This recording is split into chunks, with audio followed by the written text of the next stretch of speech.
Salut, c'est Rahma de la plateforme YouTube Morale, des mots et des râles. Bienvenue sur ma plateforme et merci de toujours me soutenir, merci de toujours liker mes vidéos, de commenter, merci pour l'intérêt. Si toi tu ne t'es pas encore abonné, je t'invite à le faire, like, commente et partage la vidéo. Alors aujourd'hui, je me retrouve au village SOS de Dakar, comme vous pouvez le voir derrière moi. Aujourd'hui, 17 juin, c'est la journée nationale du parrain. J'ai assisté à l'événement, vous allez voir quelques images après. Et je vais également m'entretenir avec la directrice des programmes, Madame Senghor, qui va nous parler un peu plus du centre, de son fonctionnement et des missions spécifiques. C'est tout de suite et on se retrouve tout à l'heure pour l'interview. Créé en 1976 et inauguré en 1979, SOS Village d'enfants Sénégal est une organisation non gouvernementale, laïque, apolitique et à but non lucratif. Leur mission principale est la prise en charge à long terme de l'enfance en détresse sociale. 5 villages SOS sont implantés au Sénégal: Dakar, Kaolack, Louga, Tambacounda et Ziguinchor. Le samedi 17 juin était la première édition de la journée nationale du parrain. Une journée organisée au sein du village qui a permis de rassembler les parrains et de les remercier pour leur soutien constant. Parce qu'ils contribuent fortement au bien-être et à l'épanouissement des enfants, je leur ai tendu mon micro afin qu'ils partagent leurs ressentis.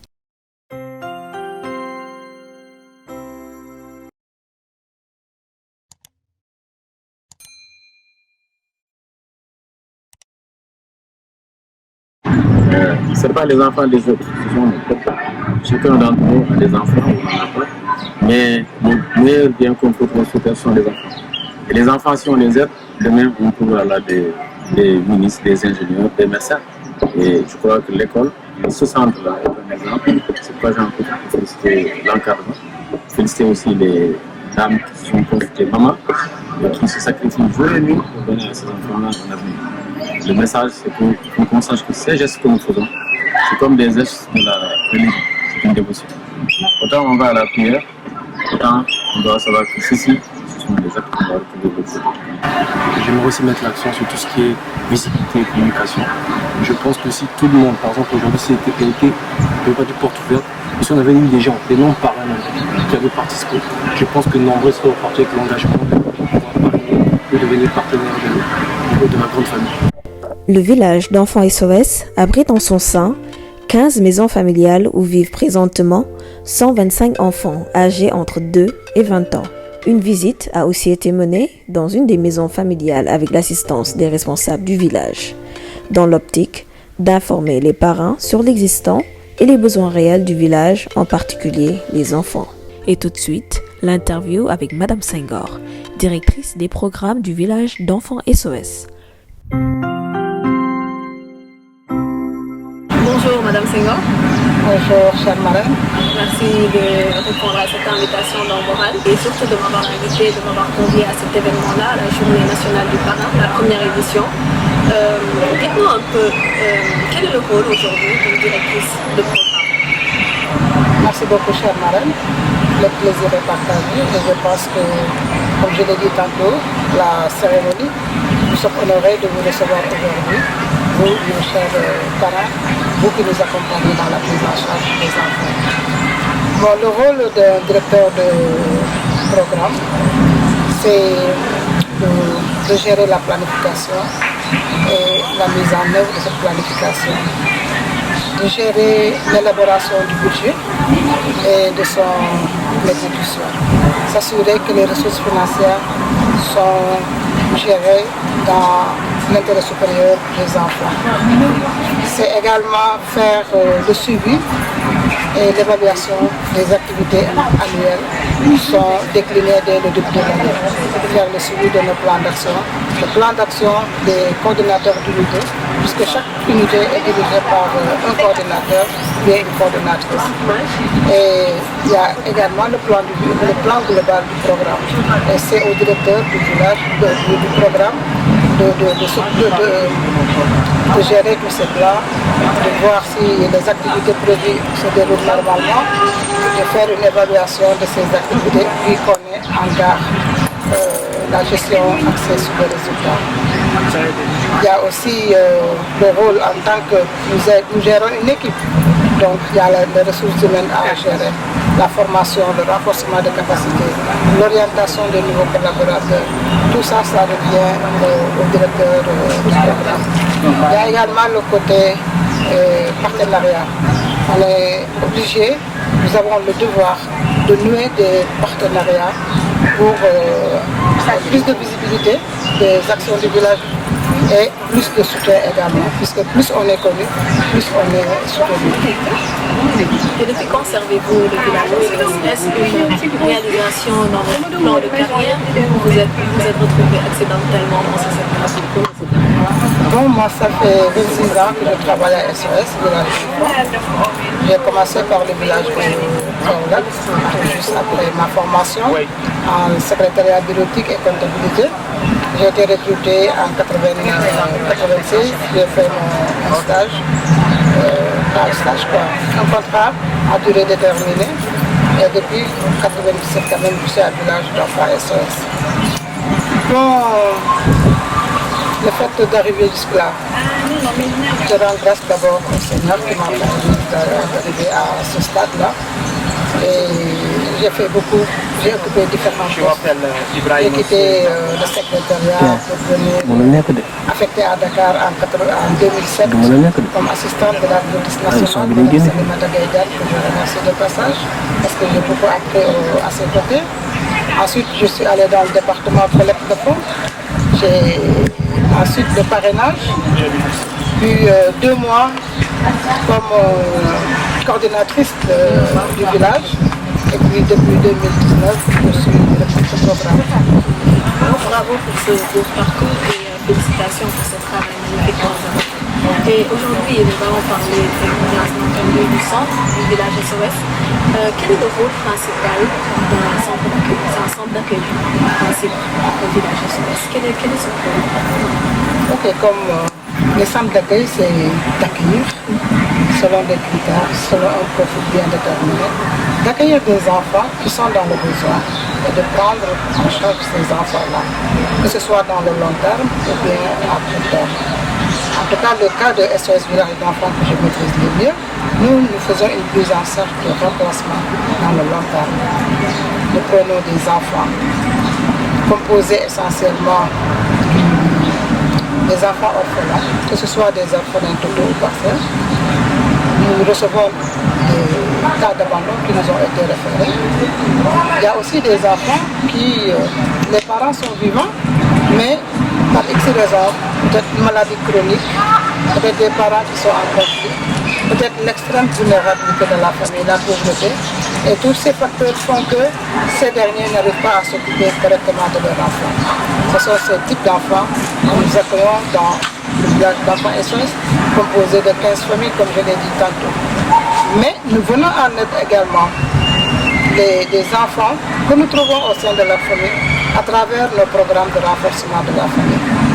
Où SOS va trouver les enfants, va trouver les parents de ces derniers et va les accompagner, va les former, va les renforcer, va les accompagner vers une résilience économique et avec les accompagner également à comprendre d'abord ce qu'est les droits des enfants et pour pouvoir maintenant les respecter.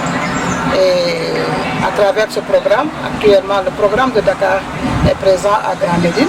Depuis 2015, on intervient là-bas. Tout récemment, avant-hier, nous avons tenu une commission d'admission pour étendre notre intervention aux parcelles assainies.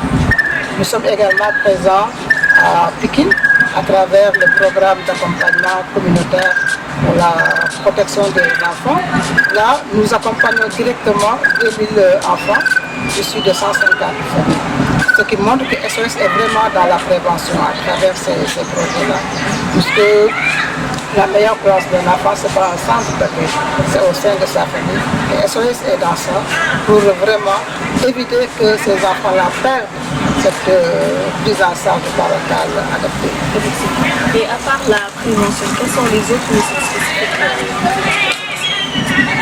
À part la prévention, nous sommes dans l'éducation, nous sommes dans la santé.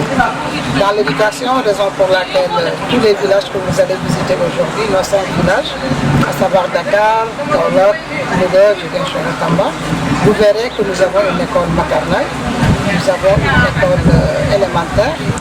Et la particularité de Dakar, c'est que depuis 2018 quand même, nous avons ouvert une université scientifique, l'université qui porte le nom de feu Madame Tamarou Touré, et puis la présidente, membre fondateur des villages enfants SOS, à qui je rends encore hommage et lui dis merci pour tous les bienfaits à l'endroit des enfants. Dans la santé, ici à Dakar, nous avons une infirmerie. Et toutes ces structures éducatives, sanitaires et sportives sont ouvertes à la communauté puisqu'on n'est pas fermé. Ici à Dakar, nous appartenons à la commune de Sacré-Cœur-Mermoz et on est vraiment ouvert. Comme exemple, l'école maternelle qui est là à côté, elle a une capacité de 200 places. Actuellement, nous sommes à quelque chose comme 138, 140 élèves. Et parmi ces 138 ou 140, il n'y a que 16 qui sont du village. Même chose pour l'école élémentaire, on est à plus de 400 élèves actuellement. Et parmi ces 400, il n'y a que 40 qui sont du village, pour montrer qu'on est ouvert. Et comment se passe le processus d'admission de ces enfants que vous accueillez dans le village? Ok, les enfants qui ont perdu la prise en charge parentale adaptée, bon, c'est tout un processus. Il y a la réception des dossiers, parce qu'un parent peut un parent. Ici au Sénégal, quand on dit parent, on ne pense pas à papa et maman. La famille, elle est large. En tout cas, quelqu'un qui voit qu'un enfant est en train de subir, de traverser une situation difficile, qui sait que cet enfant-là a besoin d'aide, la personne peut venir vers SOS, déposer une demande d'admission. Et dès qu'on reçoit les demandes, on descend sur le terrain, puisque nous avons une commission locale d'admission composée du directeur de la prise en charge alternative, Cheikh Kadissal, et des éducateurs de jeunes qui sont des travailleurs sociaux. On descend sur le terrain pour faire des enquêtes, pour voir réellement la vie de l'enfant au sein de la famille à laquelle il appartient. On fait des enquêtes pour voir si c'est conforme ce qui est dit dans la demande et la réalité même des faits. Ensuite, quand on a fini de faire ces enquêtes-là, la commission se réunit. Et cette commission également, il y a nos partenaires qui participent. Par exemple, je peux citer le cas de l'AIM, l'action sociale. Et après, nous donnons notre avis, l'avis de la commission locale. Maintenant, il y a une commission nationale qui se tient maintenant, où tous les autres villages, Kaolack, Ziguinchor, Louga, Tambacounda, tout le monde est invité. Les directeurs du village, les coordinateurs de la prise en charge sont invités pour venir défendre maintenant les dossiers qui sont déjà préparés dans le cadre de l'admission. Et il revient maintenant, la souveraineté revient à cette commission nationale qui fait le choix définitif des enfants que nous pensons, voilà. Et après ça, il y a des visites qui se font. La mère SOS qui doit recevoir cet enfant, les éducateurs, le coordinateur de la prise en charge alternative, ils vont faire des visites, rendre visite à l'enfant, on sait même de sa famille biologique, et préparer son admission. On doit admettre, les enfants de la maison sont informés, la mère est informée, et on prépare une petite fête pour accueillir dans la joie cet enfant-là. Et est-ce que vous pouvez citer quelques critères qui sont pris en compte lors de la sélection des enfants? Ok, comme je l'ai dit, il y a la situation familiale de l'enfant. L'enfant peut être un orphelin total ou partiel. L'enfant peut être issu, peut être un cas d'abandon qui nous a été référé. L'enfant peut être issu d'une famille vraiment qui traverse des moments difficiles, qui n'arrive pas à s'occuper de cet enfant, peut-être que par une maladie chronique, peut-être que les parents sont en conflit avec la loi ou ils sont derrière les parents, peut-être que la pauvreté, la vulnérabilité de la famille est telle que si on fait bien, l'enfant là risque de ne pas s'épanouir, de ne pas grandir correctement, alors qu'ils ont droit à ça. Et quelles sont les activités et programmes que vous proposez aux enfants et comment se passe leur intégration? L'éducation scolaire, j'en ai parlé tout à l'heure, c'est à travers nos écoles. Tous les enfants ils passent par notre jardin d'école maternelle. Il y a également une crèche. Et après l'école maternelle, ils vont à partir de 6 ans, ils vont à l'école élémentaire, Nakandongo. Et après l'école élémentaire, malheureusement pour le moment, nous n'avons pas de collège ni de lycée. Ils vont maintenant intégrer les autres écoles privées ou publiques de la place. Et en termes, après le bac, certains vont continuer à l'université, d'autres vont faire une formation professionnelle. Et maintenant, en termes d'activités, vraiment, nous organisons beaucoup d'activités avec eux pour participer à leur développement, des activités qui participent à leur développement. On organise, par exemple, des cours de sensibilisation sur différents thèmes qui intéressent la petite enfance. Et des activités également pour se faire plaisir de temps en temps, voilà, aller faire des découvertes, aller à Tamba, aller découvrir, pour rencontrer les autres enfants SOS qui sont là-bas, aller à Kaolack, aller à Gorée, aller à la place du souvenir, etc. Donc nous, ce que nous cherchons, c'est leur donner la même chance que les autres enfants qui sont au sein de leur famille. Et comment se composent ici les familles? Les familles, vous pouvez trouver une famille où il y a 8 enfants, ou bien 10. La norme c'est 8. Mais quand on reçoit une fratrie, on ne peut pas séparer la fratrie. Donc on est obligé d'accueillir. Par exemple, je prends un exemple, une maison qui a 7 enfants et qui doit accueillir une fratrie de 3. Du coup, la maison se retrouve avec 10 enfants. Et l'admission, bon, c'est la répartition dans les maisons, ça dépend de la disponibilité. Et dans une maison, vous trouvez des enfants âgés de 2, 3, jusqu'à 20 ans. Vous trouvez des musulmans, des chrétiens.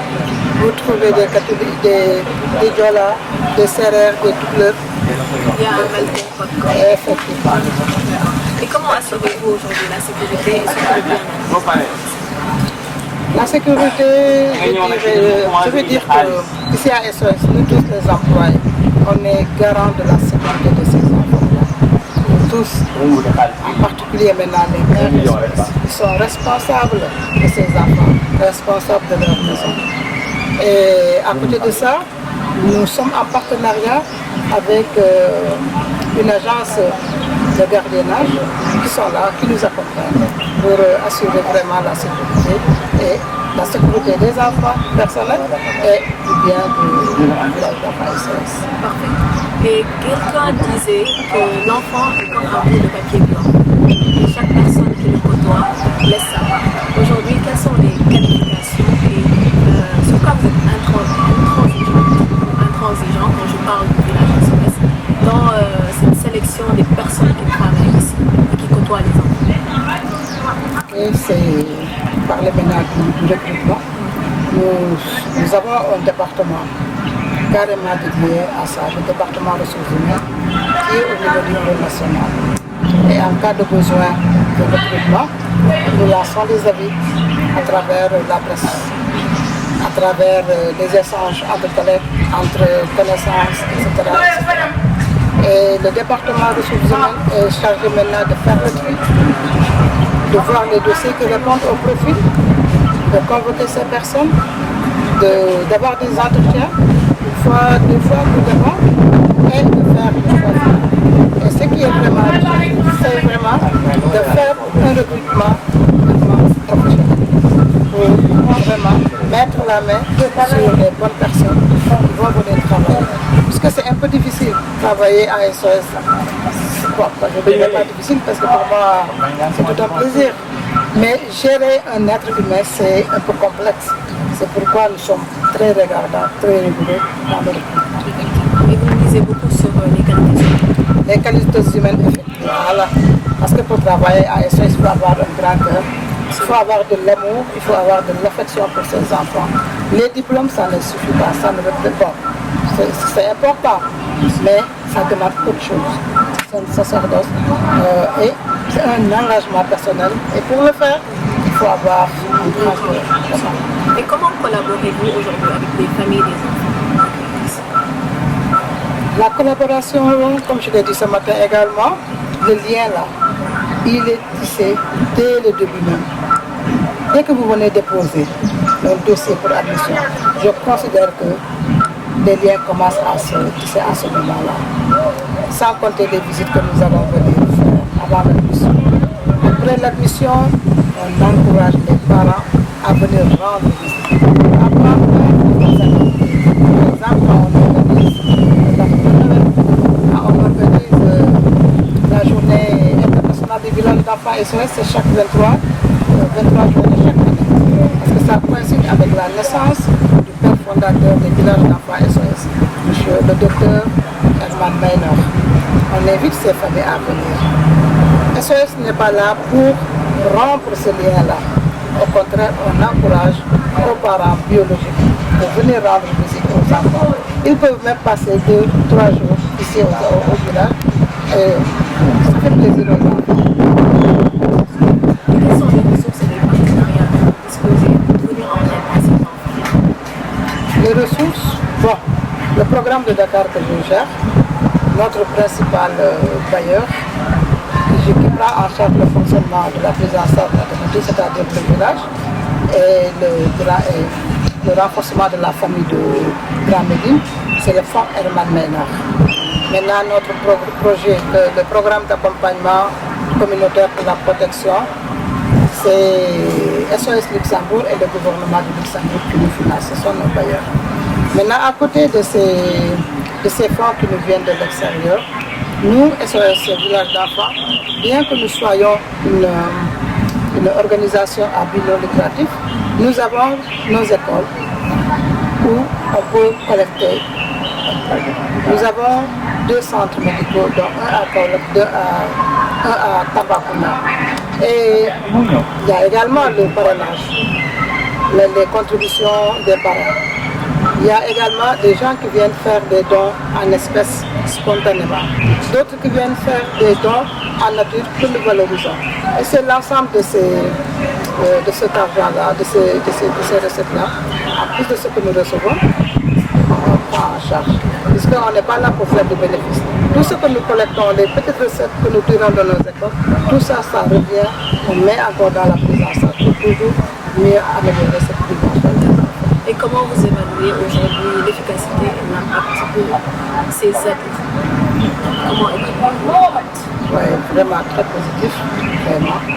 Parce que si nous arrivons vraiment à offrir le nécessaire à ces enfants-là, en santé, de qualité, une éducation, que ces enfants soient épanouis, que ces enfants mangent à leur faim, c'est grâce vraiment au soutien des autres, au soutien des parents, que ce soit au niveau national, que ce soit au niveau international.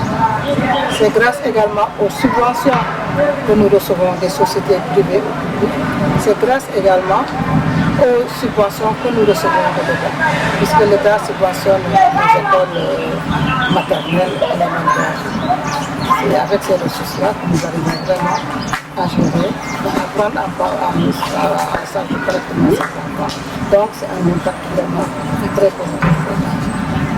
Excellent. En tout cas, je lance un appel à toutes les personnes de bonne volonté à venir aider et soutenir ces enfants-là. Ils en ont vraiment besoin. Et nous savons également qu'éduquer un enfant n'est pas simple. Cela demande beaucoup de présence et d'attention. Comment prenez-vous en charge cette responsabilité? Bon, on est là et nous vivons comme toutes les autres familles qui sont là dehors. On est confronté aux mêmes difficultés. Puisque si je vous dis que tout est rose ici à SOS, c'est parce que j'ai parlé un peu avec le cœur. il nous arrive d'avoir des difficultés. Mais comme je vous ai dit, le personnel est qualifié. Le personnel est continuellement renforcé. Le personnel est continuellement formé. Le plus en sorte pour une éducation positive de ces enfants-là. Et quand il y a des cas qui nous dépassent, quand même, on fait appel à des personnes ressources qui nous viennent en aide pour gérer des situations. Et faites-vous parfois face à des cas de violence entre enfants et quels moyens prenez pour prévenir surtout ces genres de situations? Oui, effectivement, il nous arrive, comme dans toutes les familles, que deux enfants se bagarrent pour un petit ballon de foot, ou bien un petit bonbon, il a pris ça, il m'a fait, etc. Mais c'est normal, hein? C'est très normal, voilà, c'est naturel, c'est normal. Et quand ça arrive, il y a les conseils de famille qui sont organisés. Les mères SOS, les éducateurs de jeunes, ils organisent des conseils de famille. Et c'est l'occasion pendant laquelle on cause avec les enfants, on les sensibilise, on leur dit que vous êtes des frères et sœurs, vous devez vous soutenir et que la violence va passer. Nous avons assisté à beaucoup de cas de violence, à des manifestations dernièrement qui ont été à l'origine de beaucoup de morts, si on peut le dire comme ça. Et j'en profite pour rendre hommage à tous ces disparus et j'ose espérer que ce sacrifice ne sera pas vain. Quel est votre ressenti par rapport à ce genre de situation-là, vraiment déplorable dans notre pays, et quel est l'impact dans le fonctionnement du pays? C'est pour cette très belle question. Je profite également pour vraiment présenter mes sincères condoléances du programme SOS Village d'enfants de Dakar et de l'association de façon générale, aux familles de ces jeunes qui sont décédés pendant ces manifestations. Et personnellement, je dirais que j'ai eu honte. J'ai eu très peur, vu le niveau, vu le degré même des dégâts qui ont été vus, vu les places qui sont ciblées, des grandes surfaces comme Auchan, le Berthet, le Terre, l'université. J'ai eu peur, parce que c'est notre patrimoine. Et je me disais, comme pratiquement tous les autres Sénégalais, ça ne peut pas arriver chez nous, alors qu'on voit ce qui se passe autour de nous. On voit ce qui se passe au Mali, au Burkina, un peu partout, en Guinée. Et on est entouré. Mais à chaque fois, on se disait, il y a le Sélini, il y a le Nangam, etc., etc. Et le premier, on s'est rendu compte que vraiment, on est aussi vulnérable que les autres. J'ai eu peur. J'ai très peur. En tant que mère, j'ai eu peur. En tant que directrice de programme, j'ai eu peur. Parce que la responsabilité de ces enfants, je suis en première ligne. Et ces enfants, c'est comme tous les autres, ils peuvent aller manifester. Et quand ils manifestent, quand la police les prend, ils vont être jugés et condamnés. Parce que c'est des citoyens, comme tout autre. J'ai eu peur de ça.